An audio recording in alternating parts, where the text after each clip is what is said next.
had to boil some. I'm 23, and now I've decided to enlist in the United States Army. We stay here, he's not going to make it. The people make it vital. God ain't made no fool here. This is a strong black woman.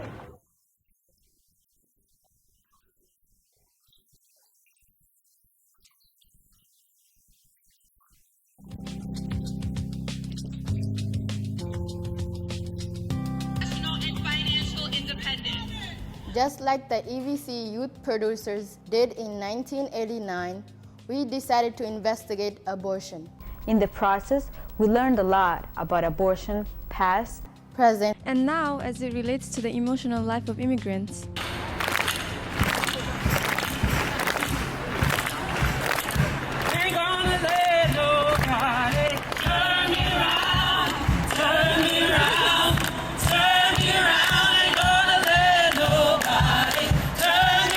Although immigrants account for 17% of people of reproductive age in the United States and 23% of births, little is known about their use of abortion services. In the context of the U.S. healthcare system, immigrants are more likely to be uninsured, to receive culturally and linguistically inappropriate care, and to make fewer healthcare visits relative to the U.S.-born population. Immigration policies may contribute to these inequalities. For example, immigrants are barred from using public insurance programs such as Medicaid based on their legal status or duration of residence in the United States. Stricter enforcement of federal immigration laws, coupled with increased state-level anti-immigrant legislation, has been shown to deter immigrants and their families from seeking needed health care for fear of discrimination or legal action. Combined with mounting legal restrictions on abortion, the present political climate could widen disparities in reproductive health access and outcomes between immigrants and non-immigrants. As we were in the middle of making this documentary, a leaked Supreme Court draft opinion was released stating that lawmakers are set to overturn Roe v. Wade, a case that guarantees federal constitution protection for abortion rights across the United States. In 1973, the Supreme Court made a decision on Roe v. Wade. In this case, it was decided that states could not interfere with women's right to an abortion. The Supreme Court has voted to overturn abortion rights. This according to a leaked Supreme Court draft opinion published Monday night by Politico. The document is an internally circulated majority draft opinion that was written by Justice Samuel Alito that would strike down Roe v. Wade, the landmark decision that's guaranteed federal constitutional protections of abortion rights for half a century.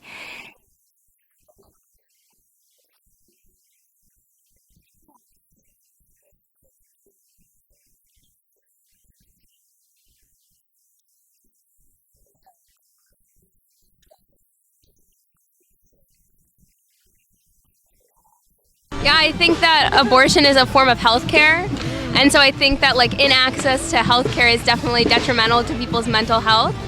And yeah, again, if people don't have the opportunity or possibility of being able to do something that they need for their life for whatever reason that they choose, then they're going to have to be forced to live with something that they might not need and might be detrimental even more to their life and their health, mental health as well. Yeah.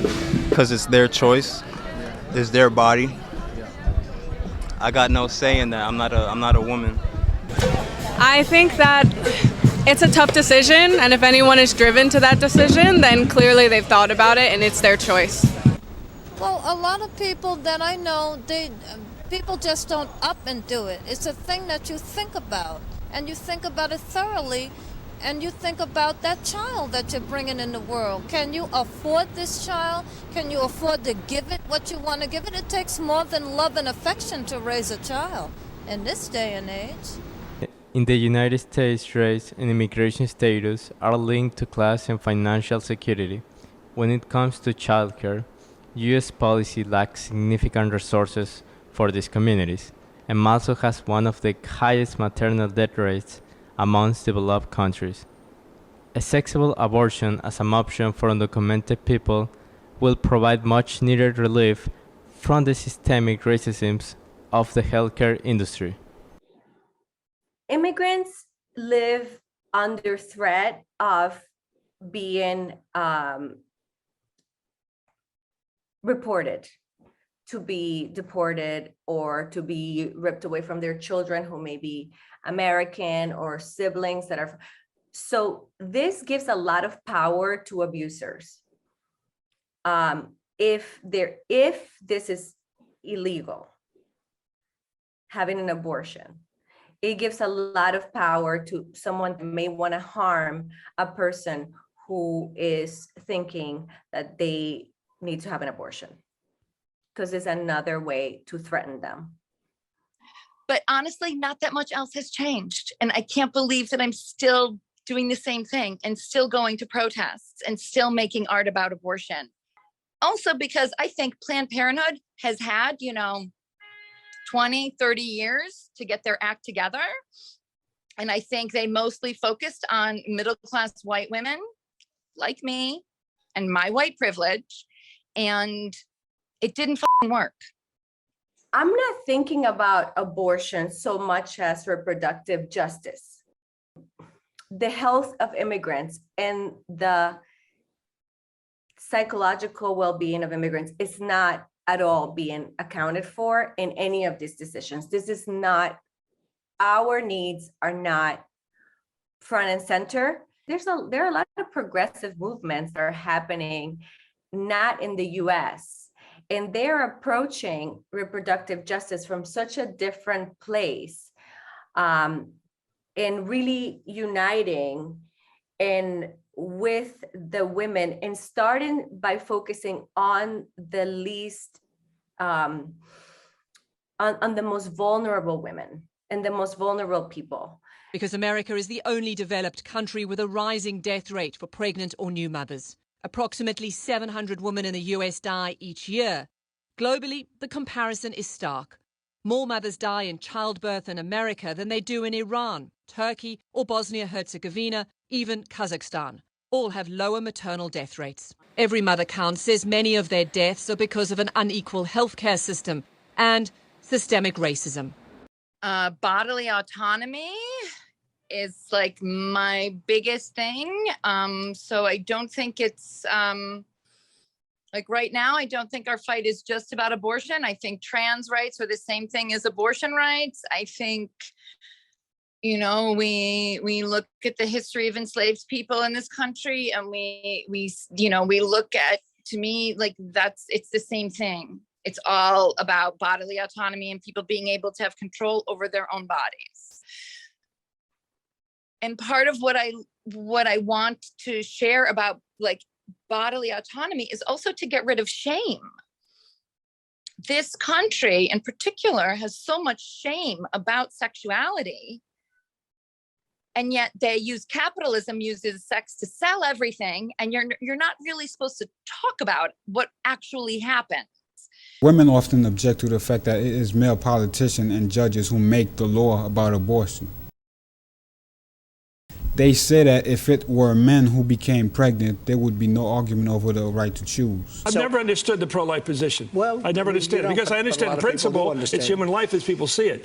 But what crime? What crime is it? Well, it's human life. No, should the woman be punished? Do you believe in punishment for abortion? Yes or no, as a principle? The answer is that there has to be some form of punishment. What about the guy that gets her pregnant? Is he responsible under the law for these abortions? Or is he not responsible for an abortion decision? It hasn't. Different feelings, different people.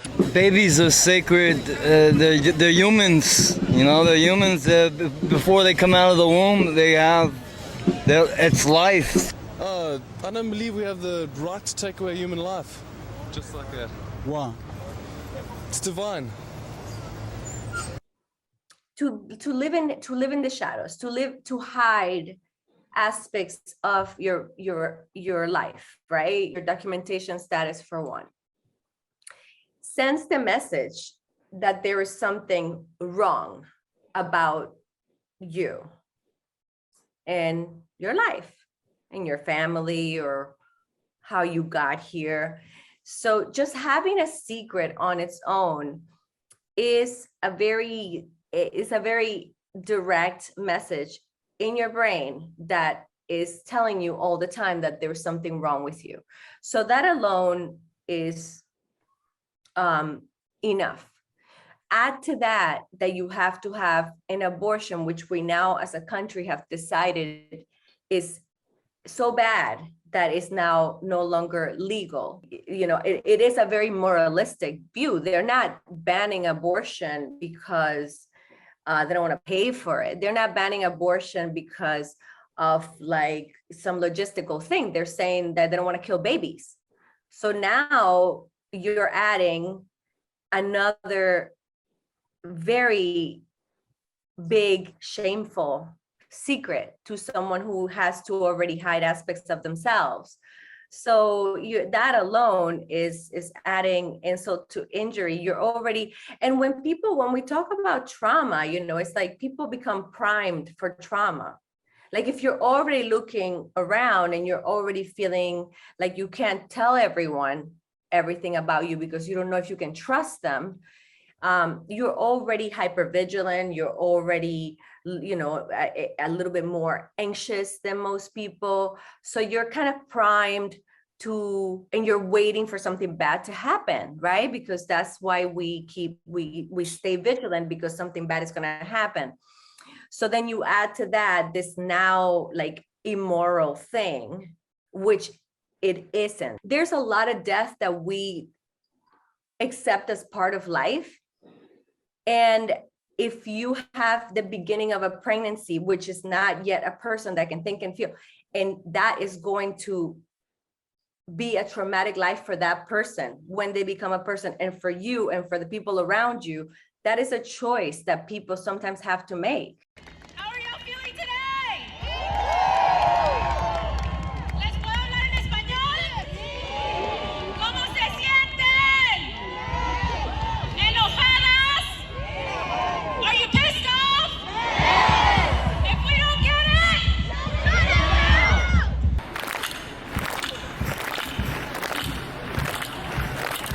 Ain't gonna let nobody turn me around, turn me around, turn me around. Ain't gonna let nobody turn me around. We're gonna keep on walking, keep on talking, marching up to freedom land. Oh, ain't gonna let nobody turn me around, turn me around, turn me around. Ain't gonna And now the emotional